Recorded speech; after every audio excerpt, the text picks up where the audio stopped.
BRS party చేసిన తప్పులను సరిదిద్దుకుని ప్రజల్లోకి వెళ్లాలని మాజీ ఎంపీ వి హనుమంతరావు తెలిపారు. బుధవారం బీఆర్ఎస్ పార్టీకి రాజీనామా చేసి కాంగ్రెస్ పార్టీలో చేరిన మైనార్టీ నాయకుడు ఖాదర్ షరీఫ్ ఈ సందర్భంగా వి హనుమంతరావు ఖైరతాబాద్ జిల్లా డీసీసీ అధ్యక్షుడు మోతర్ రోహిత్ ఖాదర్ షరీఫ్ కు కండువా కప్పి పార్టీలోకి ఆహ్వానించారు. ఈ సందర్భంగా హనుమంతరావు మాట్లాడుతూ టీఆర్ఎస్ పార్టీ నుండి బీఆర్ఎస్ పార్టీ పేరు మార్చడంతో పార్టీ పని అయిపోయిందని, బీఆర్ఎస్ పార్టీ చేసిన అప్పులు కడుతూనే కాంగ్రెస్ పార్టీ ఇచ్చిన వాగ్దానాలు అమలు చేస్తున్నామని, ఆ పథకాలకు ప్రజలు ఆకర్షితులై పార్టీలో చేరుతున్నారని అన్నారు. సర్పంచ్ ఎన్నికల్లో, మున్సిపల్ ఎన్నికల్లో కాంగ్రెస్ పార్టీకి ప్రజలు పట్టం కట్టారని, రాబోయే జీహెచ్ఎంసీ ఎన్నికల్లో కాంగ్రెస్ పార్టీ జెండా ఎగరడం ఖాయమని ఆయన తెలిపారు.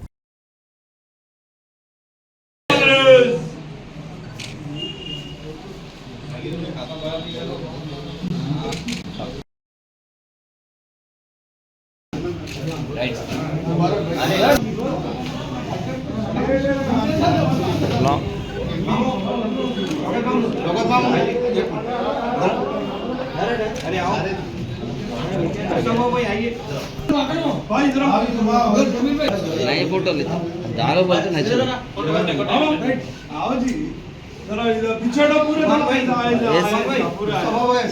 Yes ready ready look thank you इधर डाल दो फूल क्या मामा डाल दो इधर डाल दो सर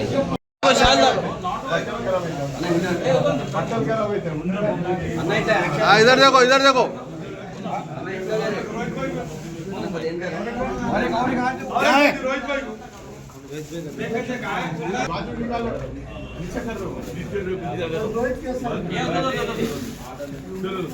चलो अन्ना अन्ना रोहित भाई ఒక్క నిమిషం మంచిగా థ్యాంక్ యూ. సోనియా గాంధీ గారు తుక్కుగూడలో ఏవైతే అనౌన్స్ చేసిండ్రో అవన్నీ కూడా ప్రజలకు అందియడం, ఇవన్నీ చూసి అదేవిధంగా స్పోర్ట్స్ సిటీ చేయడం, నంబర్ 1 సిటీ చేయడం, రాష్ట్రాన్ని అభివృద్ధి చేస్తున్నాడు. కాబట్టి బీఆర్ఎస్ వాళ్ళు కేవలం ఆరోపణలే చేస్తున్నారు, కానీ ప్రజల దగ్గర పోయేది లేదు. వాళ్ళు ఎందుకు ఓడిపోయినరో తెలుసుకునేది లేదు.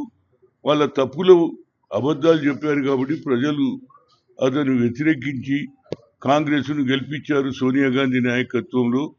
కనుక దాన్ని తెలుసుకొని ఇవాళ ముఖ్యంగా ఏదైతే ఖైరతాబాద్ నియోజకవర్గం రోహిత్ నాయకత్వంలో జిల్లాలో కూడా ముఖ్యంగా అన్ని ప్రాంతాలలో కూడా ఒక నూతన ఉత్సాహం వచ్చింది. కాబట్టి తప్పనిసరిగా పార్టీలో చేరానని ఇవాళ సిద్దిక్ షరీఫ్ కొడుకు ఖాదర్ షరీఫ్ జాయిన్ అయ్యాడు. అదేవిధంగా మిగతా వాళ్ళు ఎంబడి కార్యకర్తలందరూ జాయిన్ అయ్యారు. ఇది వచ్చే మున్సిపల్ ఎన్నికల్లో తప్పనిసరిగా అందరికీ ఒక ఆలోచన వచ్చింది, ఈసారి కాంగ్రెస్కే పట్టం కట్టాలి. ఎందుకంటే మొన్న జరిగినటువంటి లోకల్ బాడీ సర్పంచ్ ఎలక్షన్స్ కానీ, కార్పొరేషన్ ఎలక్షన్స్ కానీ, మున్సిపల్ ఎలక్షన్స్లో ఎక్కువ శాతం బీసీ, ఎస్సీ, ఎస్టీ, మైనార్టీలు గెలవడం జరిగింది.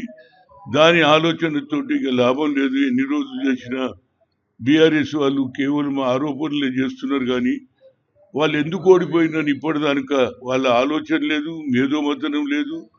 మేము తప్పులు చేసినాం. ఎప్పుడైతే వాళ్ళైతే టీఆర్ఎస్ పేరు మార్చి బీఆర్ఎస్ పెట్టినాడే అదొక మూల కారణం.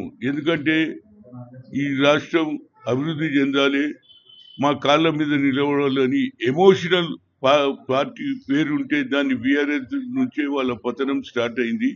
అది నేను చెప్తలేదు, వాళ్ళ కవిత కూడా అదే మాట చెప్తుంది. మేము ఎప్పటి నుంచో చెప్తున్నాం, మీరు ఏం తప్పు చేసిండ్రో దాన్ని సరిదిద్దుకొని మళ్ళీ ప్రజల దగ్గరికి పోతే ఏదన్నా ఆలోచన చేస్తారు. కానీ ఎంతసేపటికి ముఖ్యమంత్రి మీద, బట్టి మీద, అదేవిధంగా పిసిసి ప్రెసిడెంట్ మీద మాట్లాడడం అది న్యాయం కాదు. దాన్ని ప్రజలు సహించలేరు. మీరు ఏం చేస్తారో చెప్తారు, ఎంతసేపటికి మీరు కరప్షన్ చేసిరు, మీరు అది చేస్తలేరు. అరే మీరు మాకంటే ముందు మీరు ఎందుకు తప్పులు చేసిండ్రు అనేది దాన్ని సరిదిద్దుకొని మాట్లాడితే ప్రజలు హర్షిస్తారు. ఏదైనా కొత్తగా జాయిన్ అయినటువంటి వాళ్ళందరూ కూడా నా శుభాకాంక్షలు. తప్పనిసరిగా రేపు జరగబోయే మున్సిపల్ ఎన్నికల్లో, వార్డు ఎన్నికల్లో తప్పనిసరిగా విజయం సాధించడానికి వారి కృషి కూడా పార్టీకి ఉపయోగపడుతుంది. అన్ని వార్డులలో కూడా గెలవాలి. తప్పనిసరిగా హైదరాబాదులో, సికింద్రాబాద్లో ఎక్కడ చూసినా కాంగ్రెస్ వేవ్ నడవాలని ఒక సీనియర్ నాయకుడిగా గతంలో నా అనుభవాలు, గతంలో నేను చేసిన సాక్రిఫైజు పార్టీ కార్యకర్తలకు అందరికీ తెలుసు.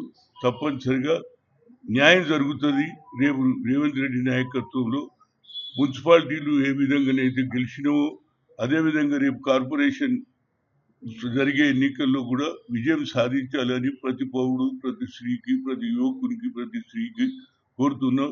మేము పనిచేసే ప్రభుత్వం, ప్రజలకు ఇచ్చిన హామీ చేసే ప్రభుత్వం.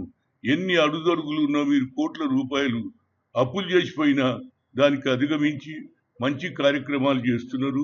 ప్రజలు తప్పనిసరిగా కాంగ్రెస్కు ఓటేసి గెలిపియాలని కోరుతున్నా.